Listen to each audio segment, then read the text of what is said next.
ኢትዮጵያ በውሃ ሀብት ቀዳሚ መባሏ ዜጎቿን ከንጹህ መጠጥ ውሃ ጥያቄ አላስቆማቸውም። ይህ በሶማሌ ክልል ሊበን ዞን በጉረዳ ሙሌ ወረዳ ያለ እውነት ነው። ንጹህ ውሃ መጠጥ ንጹህነት ብቻ ሳይሆን ጭራሽ ውሃ እንደሌለ ነው የሚቆጠረው። ትንሽ ምንጭ አለ እዚህ ለከተማው ግማሽ እሱ ነው የሚጠጡት። ሌላው ደግሞ የተረፈው ማዶ እና 03 እኔ አሁን ያለውበት የአመቱ ሙሉ ውሃ ሲንገዛ ነው እንትን ያለው አህያ ያለው በአህያ ነው የሚፈልገው። ሌላው ደግሞ በቃ በጣም ወጪ ያወጣል። ስለዚህ የውሃ ችግር አለ፣ 100% የውሃ ችግር አለብን። የሚወርድ ወንዝም የለንም። ህዝቡ የሚጣበቀው የሚፈልገው በብዛት የሚጠጣው የሆነ ከዚህ ተራራ የሚፈነቀል ምንጭ ውሃ አለ። እሱም ደግሞ ህብረተሰቡን ሙሉ በሙሉ አይደርስም።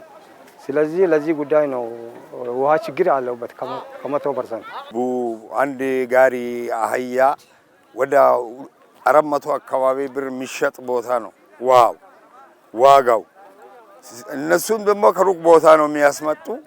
ከተማው ይሄ ምንጭ ትንሽ ምንጭ አለ እዚህ ጋር ላንገን ነው የሚባለው አለ ምንጭ። ይሄኛው ነው በቃ ተሰልፎ በስንት መከራ በስንት ጉጉት ነው የምንጠጣው። የአካባቢው የንጹህ መጠጥ ውሃ እጦት ነዋሪዎች ከጤናና መሰል ችግሮች ጋር አብረው እንዲቆዩ አድርጓል። ትልቁ ጉዳት ደግሞ ለሴቶች ነው። ሴቶች አሁን እዛ ላይ ያሉት መንደር 04 ቀበሌ ነው የሚባለው ውሃ ለመቅዳት እዚህ ድረስ መጥቶ እዚህ የወለዱ ልጆች ሴቶች አሉ። 2 ሴቶች ውሃ ለመቅዳት እዚህ እያሉ ያው እዚው ምጥ ይዛቸው እዚህ የወለዱ አሉ። በጣም የውሃ ችግር አለብን። አው ሴቶቹ ደግሞ ቀንና ሌሊት ውሃ ለመቅዳት ከቤታቸው እየወጡ እዚህ ይውላሉ ማለት ነው።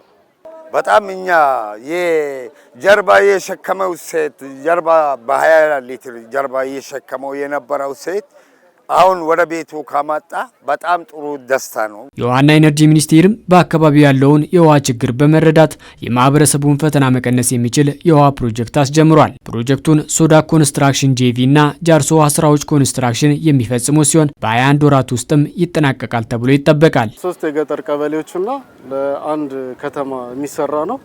በዚህም ወደ 32891 ማህበረሰብ ለ20 አመት ያገለግላል ተብሎ የሚሰራ ፕሮጀክት ነው።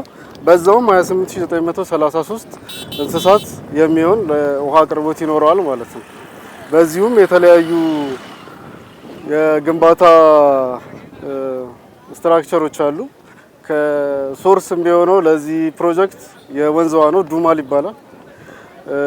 የትሪትመንት ማጣሪያ ይኖረዋል። ኤሊቬተር ሪዘርቫየሮች አሉ። ለከተማው ደግሞ ለብቻው ባለ 500 ሜትር ኪዩብ ሪዘርቫየር ግንባታ ይኖረዋል ማለት ነው። አጠቃላይ ግንባታው የሚፈጀው ጊዜ 21 ወር ነው። የተያዘለት በጀት ወደ 298 ሚሊዮን አካባቢ ነው ማለት ነው። ፕሮጀክቱ በተያዘለት ጊዜ ተጠናቆ ለማህበረሰቡ አገልግሎት እንዲሰጥ የውሃና ኢነርጂ ሚኒስቴር የተለያዩ ድጋፎችንና በቂ ክትትል የሚያደርግ መሆኑም ተመላክቷል። የሚከታተሉ ባለሙያዎችን ቲም አዋቅረናል። ስራውን የሚከታተል ደግሞ አማካሪም ውል ገብተናል። ከኢትዮጵያ ኢንጂነሪንግ ኮርፖሬሽን ከሚባለው የፌዴራሉ ማለት ነው ከሱ ጋር ውል የግንባታ ክትትልና ቁጥጥር እንዲሁም ኮንትራክት የማስተዳደር ስራውን ከዚህኛው ተቋም ጋር ውል ገብተናል። ስለዚህ በቋሚነት እነሱ ስራውን እየሰሩ እንደ ሚኒስቴር መስሪያ ቤት ደግሞ የተለያዩ ሙያ ያላቸውን ባለሙያዎችን በመላክ በፍጥነት ቁጥጥርና ክትትል እንዲያደርጉም እናደርጋለን። ስለዚህ ቢቻል ከተባለው ጊዜ በፊት እንዲያልቅ ነው አሁን ጥረቶችን እየሰራን ያለ ነው። እንዲያውም አሉን የምንላቸውን ቴክኖሎጂዎችን ለመጠቀም እያሰብነን ያለ ነው። ይብን መስሪያ ቤታችን ሆነን ስራው ምን ላይ እንዳለ የምንከታተልባቸው ቴክኖሎጂዎችን ሁሉ እያሰብንና በቅርቡ ልንተገብር እያሰብንበት ያለንበት ሁኔታ ላይ ነው ያለው። የአካባቢው ማህበረሰብም የፕሮጀክቱ ንብረትነት የራሱ መሆኑን በማመን ለስኬታማነቱ እገዛ ማድረግ ይገባል ሲሉ የውሃና ኢነርጂ ሚኒስትር ኢንጂነር ሀብታሙ ይተፋ ተናግረዋል። አንዱ የስራው ባለቤት የጉረዳ ሙሌ ከተማ ወይ ወረዳ ማህበረሰብ በተለይ የሶማሌ ህዝብ በስርዓት በአገር ሽማግሌ በሃይማኖት አባቶች እና ትልቅ ክብር ያለው እንደሚሆን ይታወቃል። በኢትዮጵያ ላይ አብሮ መሆን ይፈልጋል። ተቋራጩን ማገዝ ይፈልጋል። አማካሪውን ማገዝ ይፈልጋል። እዚህ ጋር የሚመጣው ንብረት በጣም ትልቅ ንብረት ነው። መንገድ ላይ ችግር ሊያጋጥማቸው ይችላል። የመኪና ብልሽት ይሆናል። እቃ ከመጣ በኋላ ከጠፋ ስማችን አብሮ ይጠፋል። እንዳይጠፋ እንድናግዝ እንድንከባከብ ተቋራጩ ሲመለስ ጉራዳ ሙሌ ፍቅር ይዞት ከዚህ እንዳሄድ ማድረግ ድርሻቸው እንዲሆን በዚህ ጠይቃለሁ ማለት ነው። ፕሮጀክቱ በዋን ዎሽ ፕሮግራም የሲአር ዎሽ አተገባበር አካል ሲሆን የሲአር ዎሽ 30% ወጪ በመንግስት የሚሸፈን ነው።